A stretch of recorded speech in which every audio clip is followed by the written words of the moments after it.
Yeah, dude, that fucking sucks what happened earlier this year. Oh, yeah. Sit down, let's talk. Yeah, let's talk. Let's talk. So just slide that mic and just bring it as close to your face as you can. Oh, the mic. I thought you said the bike. I'm like, I ain't getting up and getting the bike.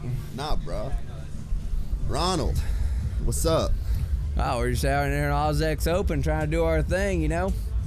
Don't mind going to, yeah, that's the thing. I don't mind going to Australia. I don't like leaving America, but Australia is like kind of a happy medium, you know? I get to get away, see a new country, but it's more my people than going to Europe or France or some bullshit country like that. I hate frogs too, man. Yeah, I know. They're smelly.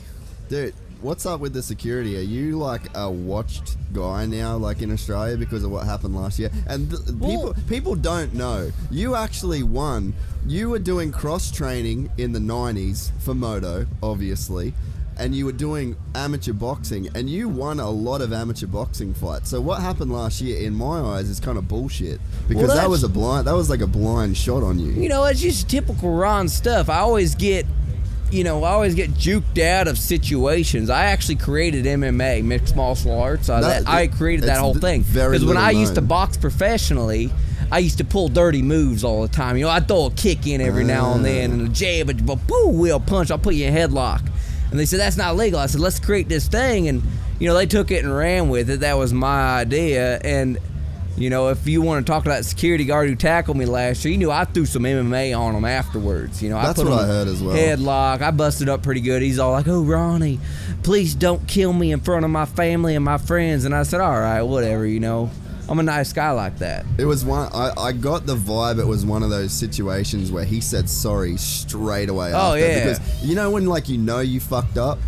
Yep. You get that instant regret. Like. Well, shit. you know, it didn't matter if someone tells me they fucked up or whatever. You know, I don't care. I'm still gonna beat your ass. But what I found out is Carmichael paid him to hurt me, and when I found out that, you know, let's face it, money makes us do stupid things. So I had some compassion for him on accepting the money bribe, and I didn't, you know, at that point I feel like sparing his life was a good deed for me. So at the end of the day, it is what it is. I didn't know RC had that kind of money these days. RC is rich. Is he still rich? He's got to be, right? He won everything. Maybe. I mean, he even beat me. There's a huge asterisk there, though, right? Yeah, huge asterisk. I mean, at the end of the day, you won all those championships, but was Ronnie Mack anywhere in the results page? No. 100%. Because if he was in the results page, he'd be number one. And we know. Like, I think the people know, and I think you know that the people know. And is that enough for you? Yeah, I mean, it's definitely enough. You know, everyone comes up and always tells me, you know, I'm number one on the track, 69 in my pants. It's how it goes. Amen. And at the end of the day, if I'm not in the results sheet anywhere, then that means there's always going to be an asterisk next to it. Everyone will say, oh, I'm the champ. I won for years. Well, guess what? I wasn't there. So, and whatever. And then the only, like we saw at Straight Rhythm last year, that was straight sabotage. Oh, it definitely was. I mean, at the end of the day, my talent and my skill, if I get horny and I can't see because I go blind, like I can't use it to my best. So there's certain things that I'm learning over the years and trying to perfect. I learn from my mistakes. So obviously this year we didn't get to race because I was trying to cure my horniness, and I happened to be in the motorhome with some old lady, and I missed practice, which they said was qualifying, so they wouldn't let me race. It's like, you know what? I'm trying to cure my blindness so I can win the race. Give us a show. Yeah, and then now I don't even make it to the main event when I'm way faster than all these guys. It's not fair. I think the people know, though. I mean, look at the crowd you got here. I think the people know who really won Straight Rhythm last year, for starters, who should have beaten RC here again. Yeah, I mean, everybody saw how fast I reeled him in, past him. If he wants to pull a cheap shot, pay some guy off to tackle me, then that's, you know, that's his evil, not mine. I just think it is. It speaks a lot to your character that you did let that security guard live with your history. Well, at the end of the day, I was blindsided by it. You know, if I wasn't so blindsided by it, I would have pulled a move on him, pulled a kung fu move on him, said, nope, can't do that, boom. But, you know, I was focused on racing, not fighting. And that's what he did. I was when my head was in race mode, he tried to come up and pull a fight on me, and yeah, I wasn't able to respond. Just how it goes. I'm not perfect, you know. I do have flaws. You are so close to perfect, though, and I think that's the thing, though. That's what upsets people. You know what yeah, that's what I'm saying. You're so close to perfect. Is it safe to say you're like a beacon of hope of sorts? Well, I mean, a lot of people will say beacon of hope or hero or God, but, you know, I'm Ron. I'm Uncle Ron. I like to come out and have a good time and hang out with people. All these fans here are awesome. You know, I got a bunch of little kids dressed up as me today, and, you know, at the end of the day, I'm not an emotional guy, but yeah, it does make me feel happy. Like, hey, we're doing something right. Because at the end of the day, motocross is about having fun, man. And these guys aren't having fun anymore. Everybody's so worried about putting their spandex on and going and running 69 miles on a bicycle. So who cares, dude? Let's just have some fun, man. Go tear it up. Do you think that you are responsible for this new resurgence of fun motocross athletes? We saw Villapoto. He downs that champagne. He even made Duns drink champagne at Straight Rhythm. Well, that's the thing. Like, are you rubbing off on these dudes in more ways than one? I think so. I'm rubbing off on them, but what the bullshit part of it is now, like, the AMA and all the people in America, they won't let me drink the beers like I normally do and do my thing. That's a problem, right? It's a problem. But then when Ryan Villapoto or Ryan Dungey does it, it's cool. It's like, you know what? I've been drinking beer my whole life. Like, if I want to go and drink a beer, then you shouldn't criticize me for it. But then one of those guys does, and they're going to clap and act like they're a hero. I've been doing this shit all my life. Whatever. How much is Australia like Oklahoma? Oh, it's nothing like Oklahoma. You know, we're a little more chilled out and reserved, but I like the energy here. You know, everybody brings it. They want to have a good time. Everybody's excited and wants to go out and party. And that, you know, at the end of the day, that's a huge upper for me to come here and feel that, because then I go back home more slow paced, then it can slow down, chill out. But it's cool to come here and hang loose with the freaking Australian crowd.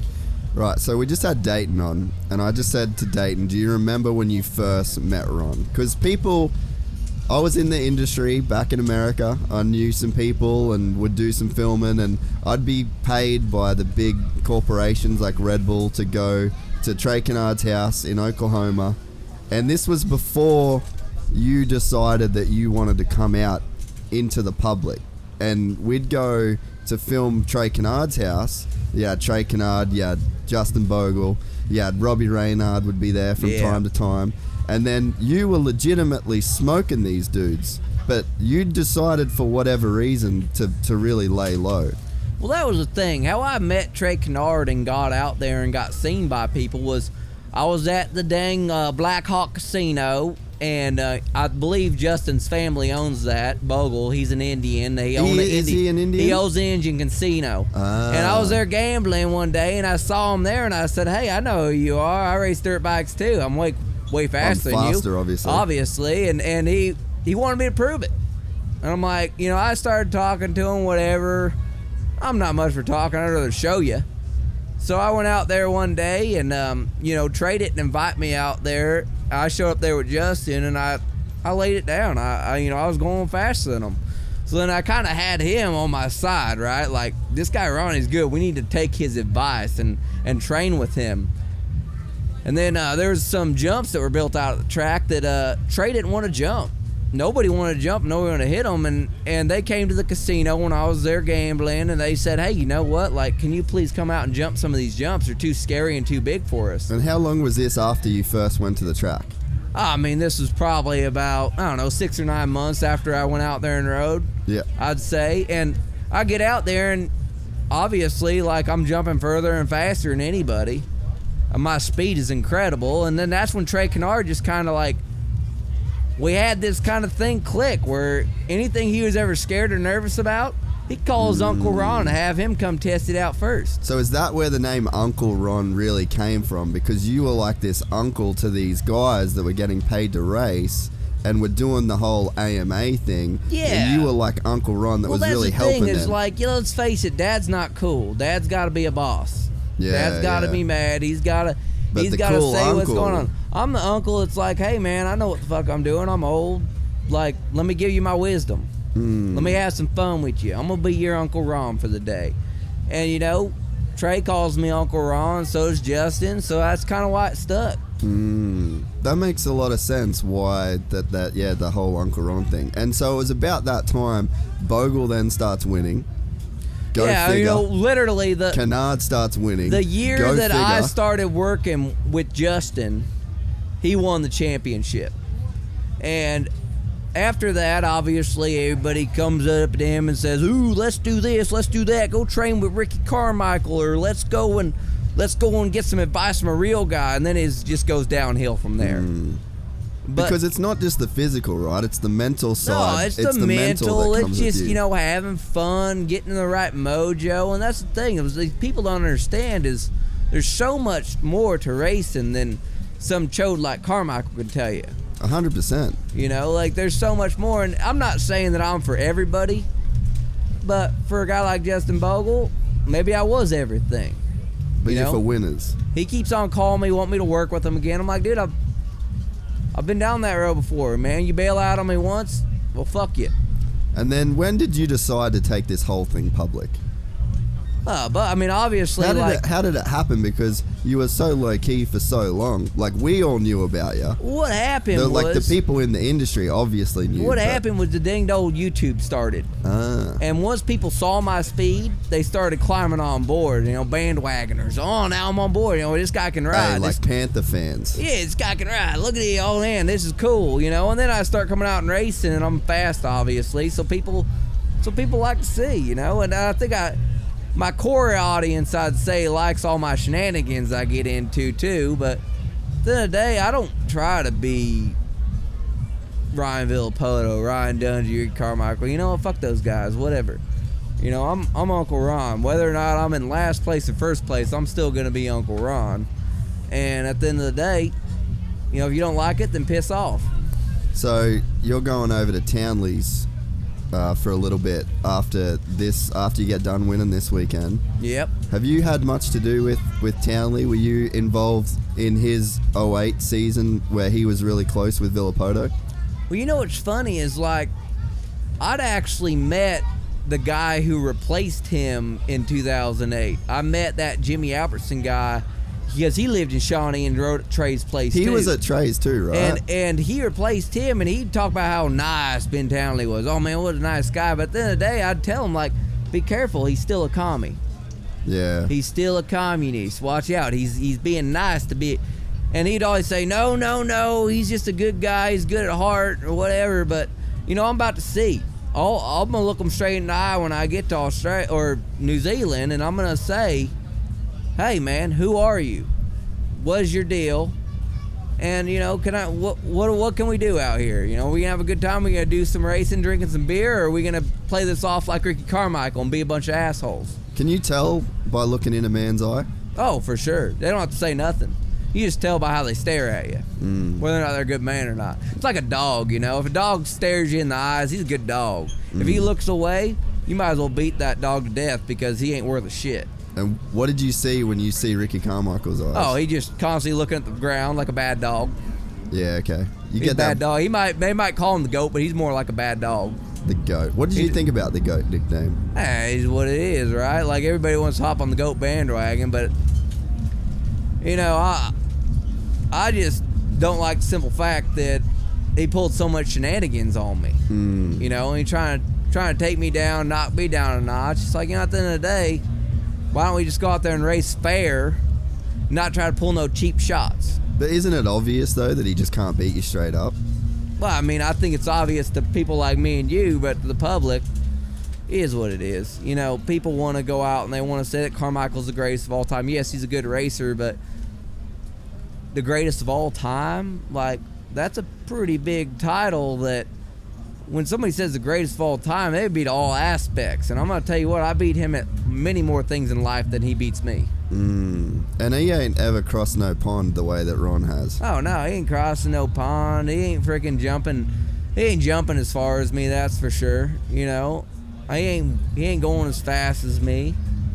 It's just, it is what it is. Dude, how about that, the jump that you did with the Nitro boys? Because I remember Travis telling me I don't know if you got enough credit for just how hard you had to hit that thing. I mean, I think it ended up being like 188 feet.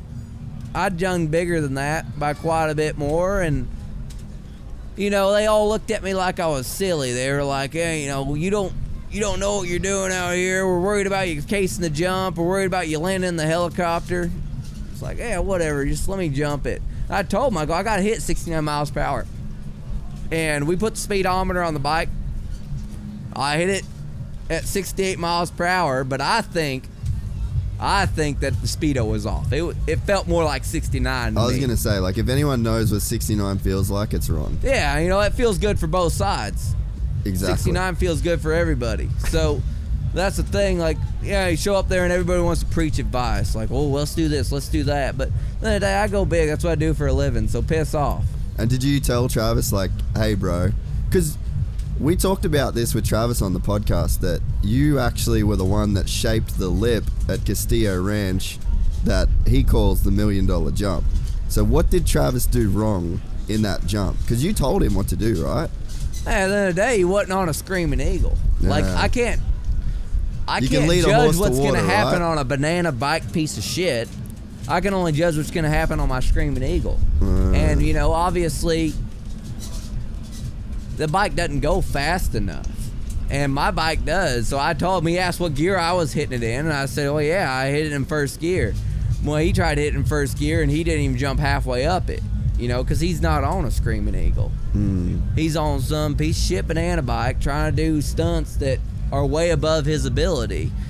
And that's what's the tough part. I think that's why the industry won't accept me, is because I make everything look so easy that all their athletes get hurt when they try to do my things, and then they have no sport after that. Because you might be the only dude in the industry if the industry like really recognizes and like lets you do your thing, then you might be the only person on the gate ever. Because we always talk about like quads and shit in Supercross, right? Oh, he hit the quad. Yeah. But you were the first dude ever to do a quintet, and then the AMA banned quintets altogether. Oh, I know. It's terrible, man. I go 5 everywhere. It ain't no big deal. And that's the thing, like, there's all these rules and standards that are set into place because of me, and they won't even let me race anymore because all the stuff that I do. And they like to make excuses like, oh, you can't ride without a face helmet, or your bike's too old. It's like, no, the excuse is I'm too fast. That's bottom line, is they don't want people beating their star athletes, and they know they can't tame me. I'm not no puppy dog bitch. I ain't gonna go there and do what you say. So they just X me out completely, which I understand. I get it, but I do what I do. They do what they do. Could you imagine where Supercross track design would have gone if you raced Supercross? Oh, I mean, I think the competition in general would just be at a way higher level than where they're at right now. Let's face it. People want to talk about the Bubba Scrub, how that was the revolutionary thing. Like, now everybody's doing the Bubba Scrub, right? We're freaking, about probably 14 years later, everybody's Bubba Scrubbing now. Well, you know what? I think the air wheelie is just as critical as the Bubba Scrub. 100%. And, everyone wants to act like it's not a tool that's used to go faster, and everyone wants to cut me down and say, oh, that's not how you're supposed to ride, but it's just all politics at that point. Everyone's trying to bring me down. They want to pump up the Bubba and the Bubba Scrub, but they don't want to pump up Ronnie Mack and the air wheelie. Because you did like wind tunnel testing, right, on the Eagle. For sure. And that's how you actually figured out. Well, yeah, it's science at that point. Read it in a book any day of the week. It's freaking science. It's fast. It's speed. And that's what wins races, is speed. What do you still love about dirt bikes, Ron, after all these years? At the end of the day, if you're on 2 wheels, you're living, man. And minus the bullshit politics of racing, supercross, motocross, whatever, get yourself on 2 wheels. It's something that I think every person should experience once in their life at least. There's nothing like it. I'm gonna get deep on you. It's just something that your soul craves, and unless you felt that feeling, you don't understand it. But all 2-wheel people do. Yeah, totally. I feel like when I watch your style and when I watch you ride, to me it seems like a man that is just trying to express that feeling, right? Well, that's the thing. Like, I remember when I was younger, my father was not very good to me. You know, he's actually my stepdad who was the one that got me into racing, and he was very rude and mean, and he'd hit me every now and then when I wouldn't do good because I wouldn't listen to the advice. I wouldn't be a cookie cutter. I wasn't going to go out and do what everyone else. I was going to do me. And at the end of the day, you know, that might have scarred my relationship with him, but I feel like it made me a better man. And it, you know, now the speed that I can show comes from me just doing my own thing all the time. Did you ever think you'd be in the position you are now to inspire millions and millions of dirt bike riders? I mean, not at all. At the end of the day, what I do is definitely not for everybody. And I don't blame it. People like, oh, well, Ronnie, you need to cool it on the I-8 or, you know, my kids can't see that, or you try to be more PG-13. You know what? I'm not going to try to be anything. I'm just going to express what I'm doing. And you know what? If you like it, you don't, whatever. It's me. So at the end of the day, I feel like I'm setting an example for the kids. Be yourself, man. Don't try to be somebody else, because guess what? That spot's taken. So just be yourself. Amen, Ronnie. What can we expect from you this weekend, bro? We'll wrap it up with this. Yeah, I mean, I don't know. Obviously, I want to go out there and win, but sometimes you don't. I know I'm going to drink a lot of beer, and I'm going to have a lot of fun. I'm going to have more fun than anybody. I'm going to drink more beer than anybody. So at the end of the day, I win no matter what. Well, the Gypsy Tales podcast just won massive with Ronnie Mac making an appearance. It's been too long since I've seen you. I got locked up in jail the last time I tried to hang out with you. I know, so I know. That was scary. That's how dangerous you are. We're not even joking. Ronnie Mac is so dangerous that when the last time I tried to hang out with him, I ended up in jail for 2 days. You can't put that on your visa. You're going to hang out with me, because that's an automatic ban. Yeah, they wouldn't let me in. They don't like it. Ronnie, thanks for coming to the Supercross. Thanks for hanging out on the podcast, bro. All right. We'll be watching as always, and we'll drink some PBR. Sounds good, buddy. It's my pleasure. You. Right on, dude. Thanks, brother. Fucking good to see you, dude. Where are you guys picking out on? We're just downstairs. We got our own little room, so come on down. Hang out. I got to bring beer. They have a damn Murphy, but I got a bunch of 16s, the tall boys. That's bad news for me. Yeah, that extra 4 ounces will get you. Did your brother come? No, he's got the facility going on, so like I didn't want to honestly, you can't wait for that for 3 weeks. Like fucking everything. Oh wait, Ron, we gotta get you some undies. Oh, what's this? It's new undies, bro. Undies, all right. Can't lose. All right, dude, I'll talk to you after. All right, sounds good. All right. That's it. I've got nothing else to say. All right, YouTube land, thank you very much for listening, and people that gathered. If you're listening to this in front of us now, you can follow the podcast on Instagram at Gypsy Tales Podcast. We do a lot of these, one every week.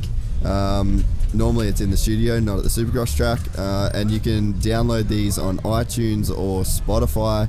Just search Gypsy Tales Podcast. Thank you very much to the guys at Nobby. This whole thing is because of them. This was their activation spot for the Supercross this weekend.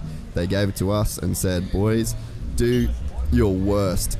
And so far, we've done our worst, and it's been extremely fun. Also, thank you to the guys at Boost Mobile. This is literally streaming live to YouTube in HD on a Boost Mobile SIM card that you can buy anywhere for $2.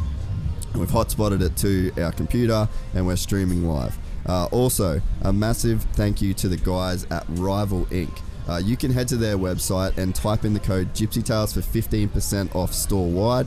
I'm actually going to read this out because the stuff that they do, these guys are fucking awesome. They're really, really good people. Their quality, the product, the thing with the whole bike graphics thing is that the quality is actually everything. Like, you can do a really, really good job, or you can do a really shit job. And the guys at Rival, like literally invent technology that goes into these graphics. So they do custom MX graphics, plastics, they do graphics installs, seat covers and accessories, and they ship direct to your door worldwide. So a massive shout out to those guys. We're really stoked to have them on board with this weekend and then going forward. So yeah, really stoked to have those guys on board. So thank you to all of our sponsors. Nobby, you can head to the Nobby, nobbyunderwear.com.au. I'm tripping out here, it's been too long. And if you're here tomorrow at Supercross, we're going to give you some undies too. But yeah, nobbyunderwear.com.au, $20 a month gets you a new pair of undies shipped to your door every week and every month, sorry. And their stuff is honestly amazing.